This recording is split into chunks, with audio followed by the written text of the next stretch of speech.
Welcome to Blowing Smoke with Twisted Rico. I'm your host, Steve Ricardo, coming to you live from the New Alliance Music and Art Complex in Union Square, Somerville, Mass. I want to say a few words and tell you a few stories about a good friend of mine that spent her entire career working in the music business and unfortunately has passed away recently. Holly Lane and I first met in November 1986 in New York City. I was working at Enigma Records and I was offered a job to move to New York to work at Roadrunner. Holly had just started there and locked down our office at 225 Lafayette in Soho, and I basically moved to New York. I kind of regretted it later that I left Enigma. I thought I left a little too early, but they offered me a good job with decent money. It was a new opportunity and I figured I'd give it a shot. Well, from the moment I got there, it was a rather difficult situation working in the Roadrunner US office. There was a multitude of people that we all of a sudden were dealing with that were just kind of thrown at me. There was lawyers, there were band managers, there was more lawyers, and there was Case Wessels, the man who owned Roadrunner. And they had a very unusual way of doing things. So we had to try and figure out how to work in their world. It really wasn't about what I was doing before. It was all this technical stuff that we had to deal with. And Holly and I were kind of thrown into the fire together. But I wanted to share a few stories that happened while we worked together. One I've told on the podcast before. It's when I met Pete Steele from the band Carnivore, who went on to form Type O Negative, who also has passed away in recent years. I remember Holly was standing there with me when I met Pete, and he looked right at me from his 6'7" height and said, "If you fuck my record up, I'll kill you." And it's one of those things that we often talked about and joked about. And it led to part two of the Pete Steele story, was when Carnivore played at CBGB's and Pete brought out a bucket of reindeer brains, real reindeer brains, like blood, guts, and everything. And at the end of the show, before the last song, started throwing the reindeer brains out into the audience. It was truly one of the most bizarre things I've ever seen in my life. Holly and I swear we never laughed so hard as we did, because people that didn't know what was going on were seeing the brains on the floor, and it was the most disgusting thing that you could ever imagine. She was there with me for both the Pete Steele incidences. The great Kat, who I signed to Roadrunner, she was a trip in herself.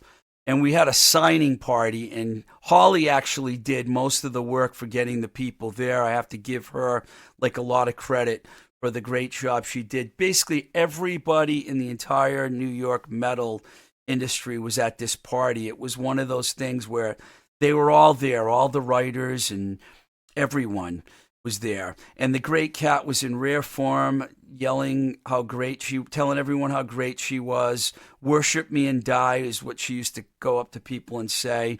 And Holly and I, once again, we were able to laugh and enjoy this night, which led to many more interesting situations with the great Kat. Bob Gruen, the famous rock photographer who shot just about everybody, took a bunch of photos of us at that party. In fact, if we get the video portion of this up, I'll have Herb insert some of those photos into the video so you can see the photos I'm talking about, because they're really fantastic. I was thinking about other things that happened with the great Kat. One was we were at the heavy metal portion of the CMJ convention, and somehow Dave Mustaine from Megadeth and the great Kat ended up having words, and they were going back and forth with each other. And I swear, Kat did such a good job of frustrating Mustaine that I could almost see tears in his eyes. I'm not lying. She was in his face. People had to hold him back. He wanted to fight her. It was one of the craziest things. Holly and I were always together when the bizarre stuff was happening, and that was really bizarre. When we weren't out with bands and seeing shows, we actually hung out at downtown Beirut, which was a cool bar on First Avenue between 9th and 10th.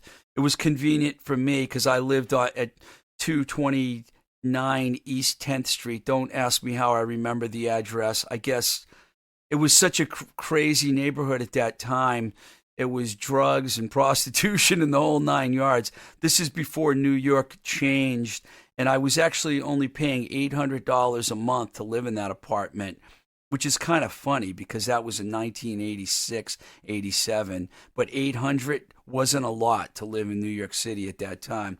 But Holly and I hung out a lot at downtown Beirut, and we liked to have a few drinks. In fact, as time went on and we worked in the office, things were getting so bad there that we started drinking earlier and earlier every day. It would be like at 6 o'clock, let's get a 6-pack and finish up. Then it was 5 o'clock. Then it was 4 o'clock. Then it was 3 o'clock. Let's just start drinking at lunchtime. And we did, because it was a miserable situation. Another thing I remember about working with Holly, she turned me on to this band called INC, otherwise known as Indestructible Noise Command. She first played them for me. I love that band. I ended up signing them to Giant Records about a year later. And of course, I called her up and told her I'm going to give her all the credit for turning me on to this band, because she did. And she was really psyched that I actually signed them. It wasn't a good departure for me when I left the company, because we were all like, someone else had started working in the office with us, and I'm not even going to mention her name because she made the situation even worse, and all the fighting and just a lot of problems happened. And I ended up getting fired, actually, because of the infamous Neighborhood's Reptile Men record, which I was told not to put into production, but I did anyway. And I left there, and we just, said goodbye and everything. It was cool. And then we just stayed in touch over the years. And it wasn't until several years after that we hung out together in St. Augustine in Florida, and we had a blast. We spent a whole weekend hanging out, and we kind of reconnected, and we realized how much we really loved each other, even though we were in that bad situation. We would see each other at music conventions, and when I was in New York or she was in LA, we'd hook up and hang out. But we had to get over that bad experience, and we did. What really hurt was during the pandemic, I called her to check on her because she was still living in New York City, and I was worried about her, and we ended up talking a lot. And it was weird because it was about maybe 2 weeks before she passed away that we didn't speak to each other. And then all of a sudden, bingo, I heard about this. Everyone seemed to find out all at once. It was about a week ago from today, the day I'm speaking to you right now. It was really hard to deal with it for a few days, but now I'm just looking back at all these great memories of things that we saw and did together. I actually forgot one really good story. One day we were in the office, and this guy comes walking in the office, and we both looked at him, and he was like smiling at us, and we didn't know who it was. It was King Diamond without his makeup on, and we didn't recognize him. King Diamond. And then he goes, "Hi, I'm King." And he had that Danish accent because he's from Denmark, I believe. And that was really fun. It was really funny. He ended up hanging out with us, but we didn't even recognize King Diamond when he came walking in the office. That just popped into my head. I didn't have that in my notes here. But anyway, I wanted to spend a few minutes talking about Holly. She knows a lot of people. She worked at a lot of labels like I did. We had a very similar career path where we had a lot of different jobs. Most of the time we lived alone. She lived alone and I lived alone. We had a lot of different relationships that didn't work out. And we had a lot to talk about whenever we spoke. And knowing that she's no longer on this planet or alive, however you want to word it, it's definitely something that's going to be hard to live with. Not just for me, but for anyone else that knew her. So rest in peace, sweet lady, Holly Lane. Okay, I'm going to move on here. The Ace of Hearts Story compilation record is so good, and the response to our show about the record and its producer, Rick Hart, still has people buzzing. So I decided we should play another track from that record. So here's one of the great songs from the Ace of Hearts story. This is the Real Kids doing the track Somewhere West of Nowhere.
That was the Real Kids doing Somewhere West of Nowhere from the Ace of Hearts story compilation, recently released on Ace of Hearts Records.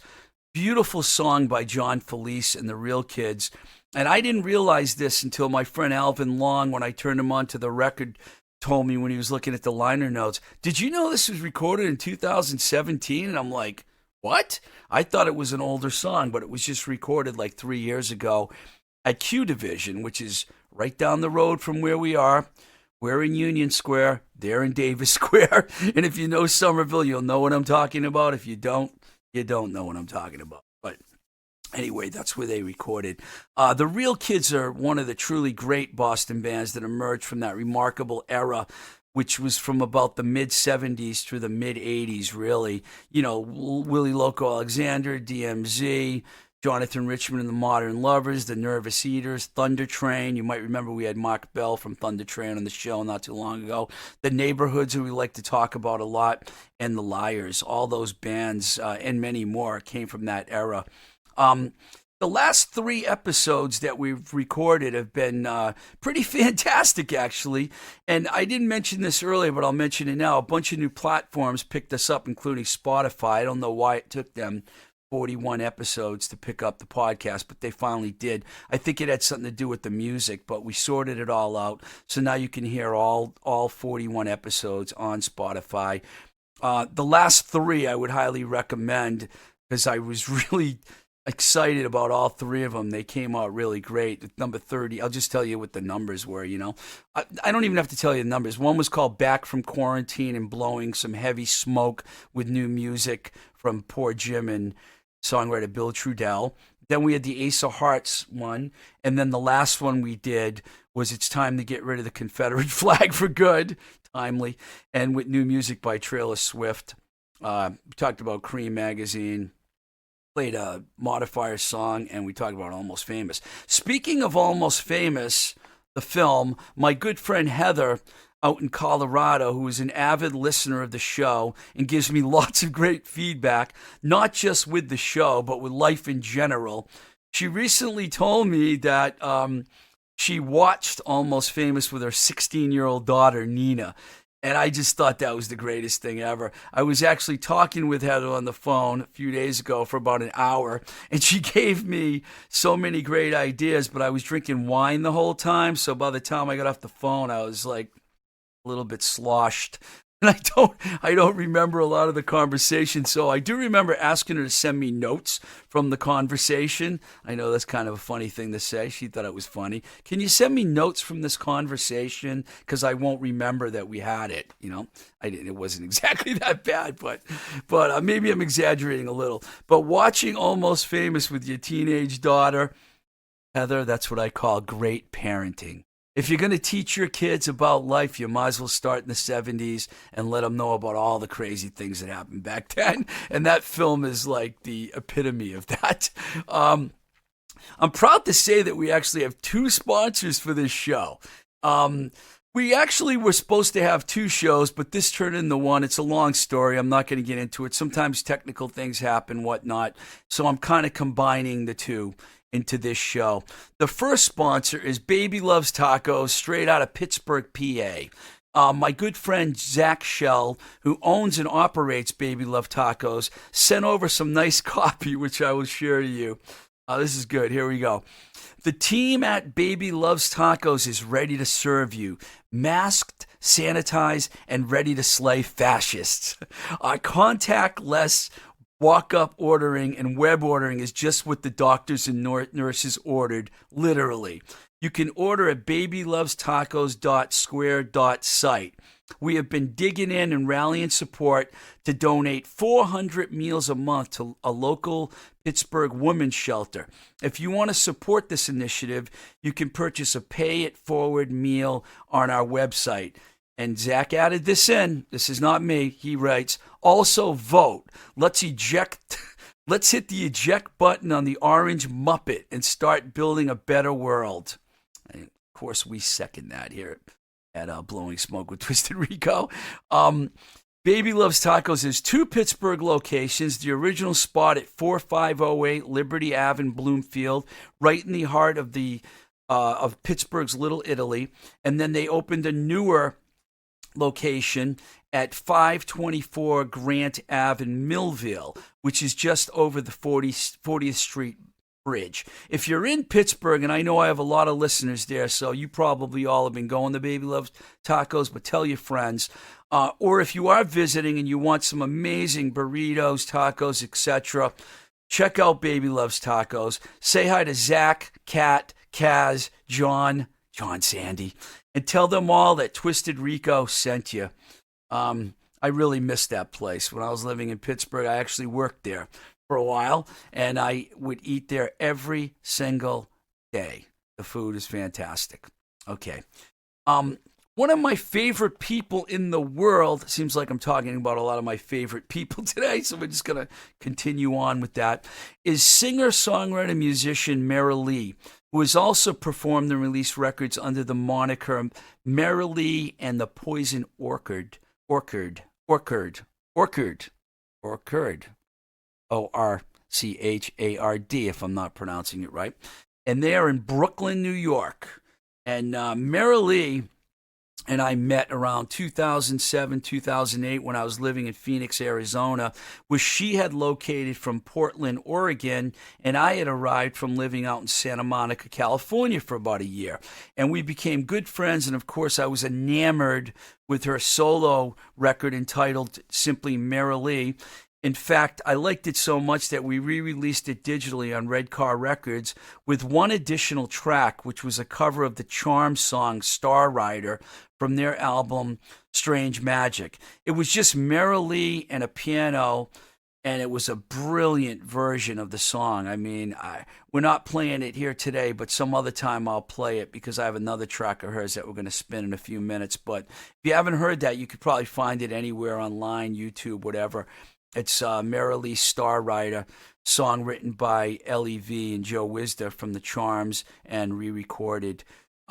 Merrily released a couple more records after that one. Once she relocated to Brooklyn, New York, and formed her band Merrily and the Poison Orchard. There you go, I said it right that time. 2010's Time in Hell and 2014's Diminish. We're going to play a track from the 2010 record, Time in Hell. This is called I've Been So Good. This is a song that I love, and I hope you'll enjoy it too. Merrily and the Poison Orchid, I've Been So Good.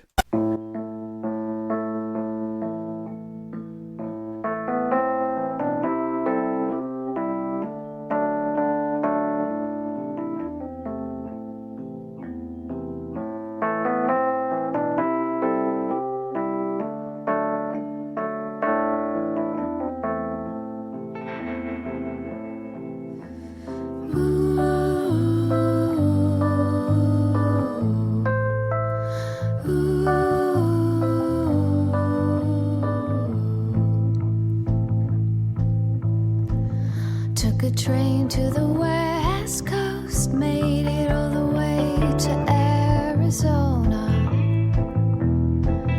On the border with Mexico, the sun sets over the mountains at night.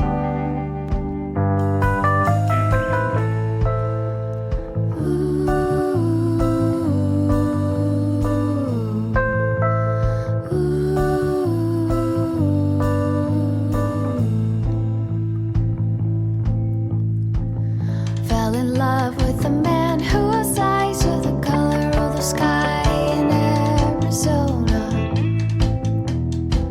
Gave him my heart, but not my mind. I'm not unkind in Arizona.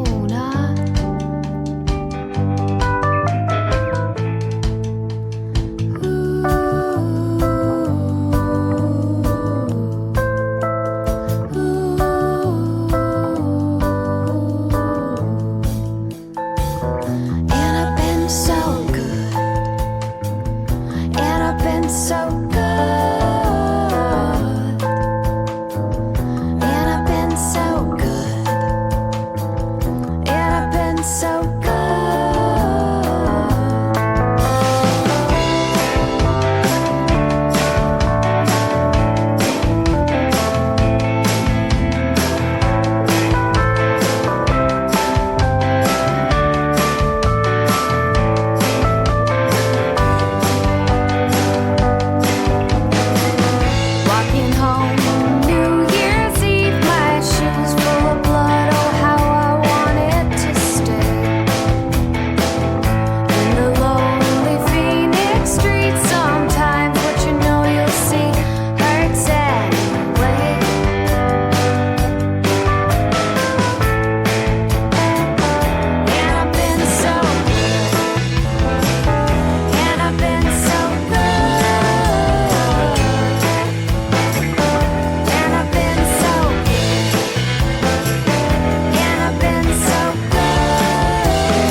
Wow, I love that track. I've been so good. I mean, I listen to that song a lot.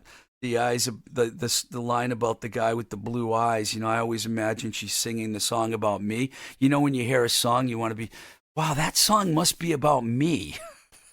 But I don't think it is. But anyway, I want to imagine that it is. That was Merrily and the Poison Orchid. I've been so good from the Time in Hell record. Let me see some. I'll give you some credits from that record. Merrily Ruth Russo on vocals, pianos, and Rhodes. Rafael Montoya plays the bass, background vocals, and mandolin. Brad Allen Dennison on guitars. Danny Hollis on drums and percussion. It was recorded at Grand Street Studios in Brooklyn, New York. I'll even give you the engineers' names because I like one of these names. Tomek Mernowski. I think he's probably Polish. Tomek Mernowski. And Ken Rich. Sorry, Ken. I didn't mean to spend so much time on Tomek's brilliant name. Because Ken Rich is a rich name, too. Very rich. Very silly all of a sudden over here. Let me tell you about a couple of our other records. I told you about the Merrily first record, piano voice songs, all Merrily, recorded in a church in Phoenix, Arizona. It felt a little blasphemous at the time while singing a few of those songs, as a quote from Merrily. It was recorded by Chad Sundin. And the Diminished record is Merrily, once again, on vocals and pianos, Rafael Montoya on bass, Adam Bellard on guitars, and Olli Hirvonen on guitars. He's from Finland, I do know that. Arthur Vint on drums. It was recorded at Bunker Studios in Brooklyn, New York. Sound engineer John Davis. Mixer Larry Crane in Portland, Oregon. She sent it all the way to Portland to get it mixed. I like that. Mastered by T.W. Walsh. I'm giving you like all the info you could ever imagine regarding Merrily. She's all over the internet. She's got a new project she's working on. Of course, she lives in Brooklyn, so she's been kind of like, you know, cooped up like many of us have. And I'm sure she's going to have some new music out soon. We keep in touch and look forward to hearing all her new music. Great singer, great songwriter, great piano player, great friend, Merrily.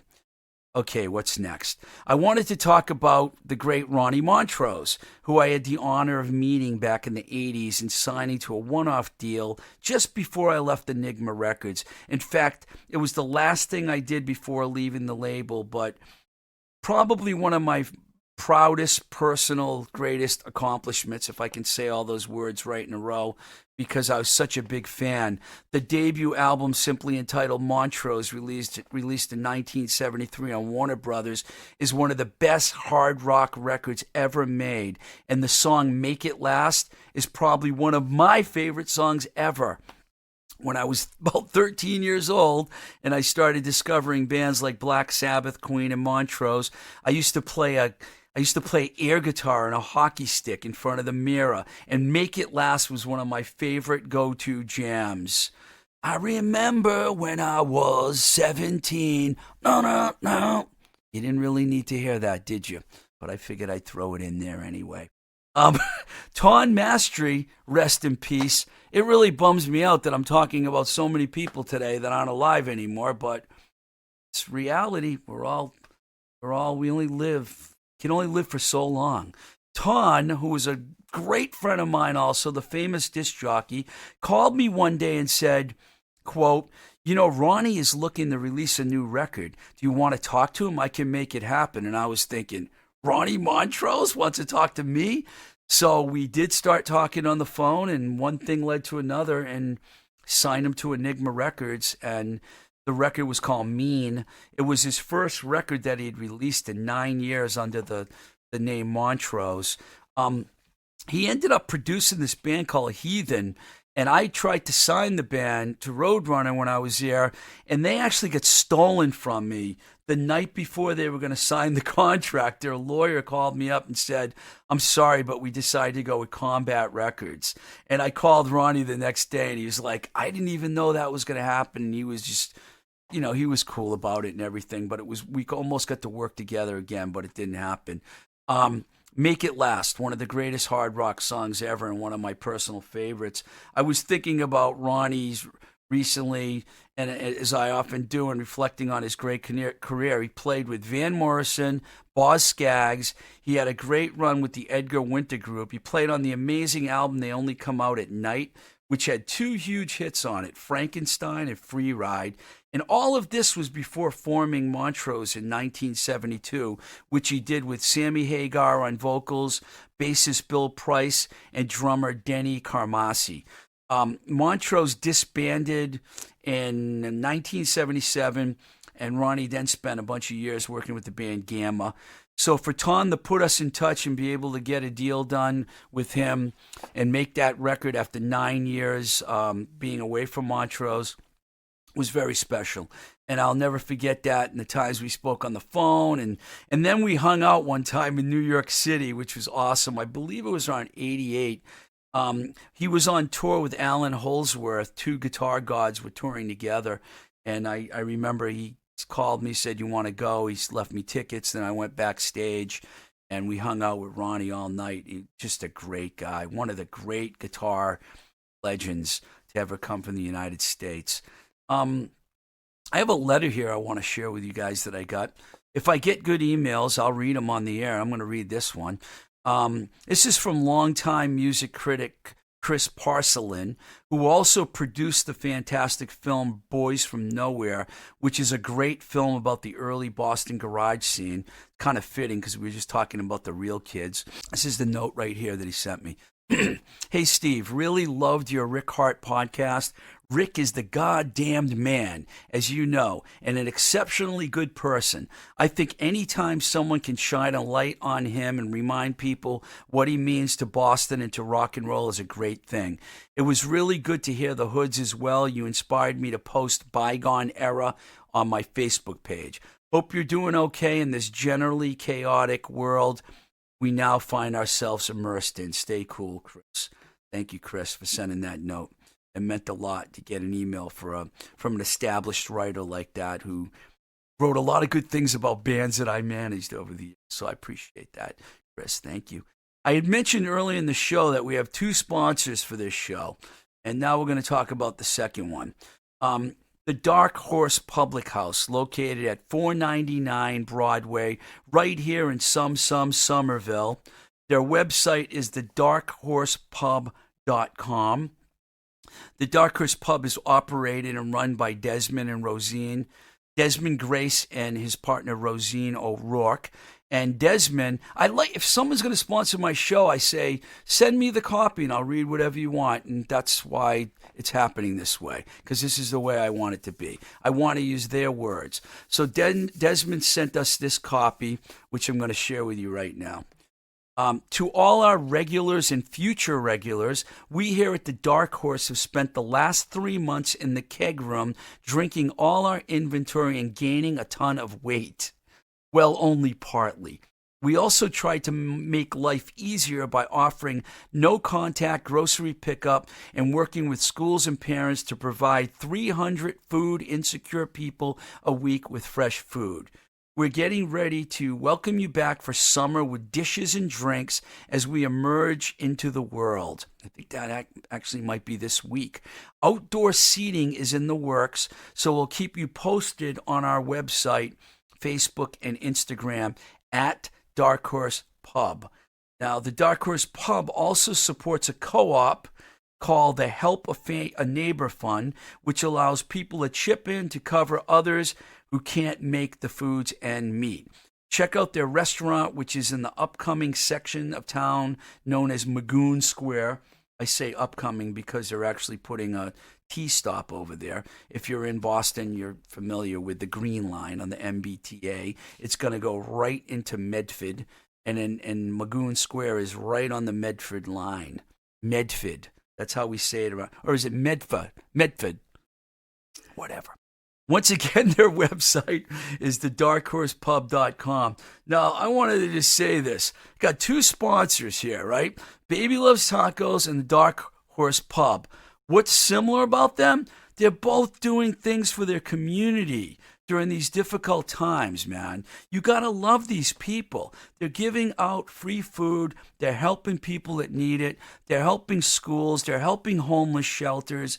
And I am very proud that they are sponsoring my podcast. So I want to thank both of them again. Fantastic people. Baby Loves Tacos in Pittsburgh and the Dark Horse Pub in Somerville. Before leaving, I want to thank our engineer, Dorchester's own Herb Morsiglio. Ow! Surprised you thought I would leave that out. I didn't. And also all our patrons whose monthly contributions keep the Blowing Smoke with Twisted Rico podcast going.